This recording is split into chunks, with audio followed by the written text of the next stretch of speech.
Maybe more will be done to crack down on gun violence at the national level. A live look at the nation's capital, where it was a busy weekend as a group of senators put their heads together to try and find some common ground on gun laws. A bipartisan group of senators has announced that they've reached an agreement in principle on some new gun legislation. And it still has to get approval from the House, but if it passes, it would be the most significant action Congress has taken on gun safety in years.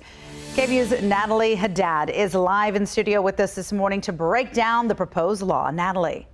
Hey, Yvonne, we still have a few more steps to go until the new laws become official. In fact, the legislative text isn't even officially written. But still, the 10 Republicans and 10 Democrats who wrote the new laws agree that this is a good place to start. Not something we can say often, so we'll take it, right? So the bipartisan group of senators believe the framework of the new gun safety laws they've written will receive support from both sides of the aisle. The new laws would strengthen background checks, allowing juvenile records to be screened for gun buyers younger than 21.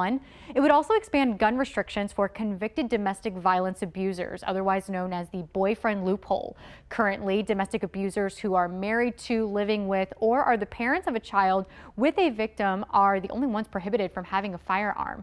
The new laws also include allocating funds for states enacting red flag laws to temporarily remove guns from those considered dangerous. And lastly, the group of senators are looking to boost school security and mental health services.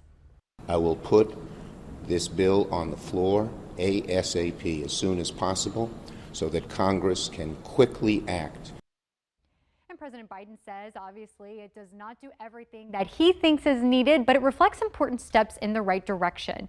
The news of the bipartisan gun safety reform comes over the same weekend protesters across the U.S. marched in rallies pushing for better gun control. It also comes nearly a month to the day since 10 people were killed in a supermarket shooting in Buffalo, New York, and 19 children and 2 teachers were killed at Robb Elementary School in Uvalde, Texas. Now, the new gun policies will need at least 10 Republican votes to pass in the Senate, but if it does, this will mark the most significant gun legislation passed in the U.S. since the 90s. Yvonne, Rob. Natalie, thank you so much.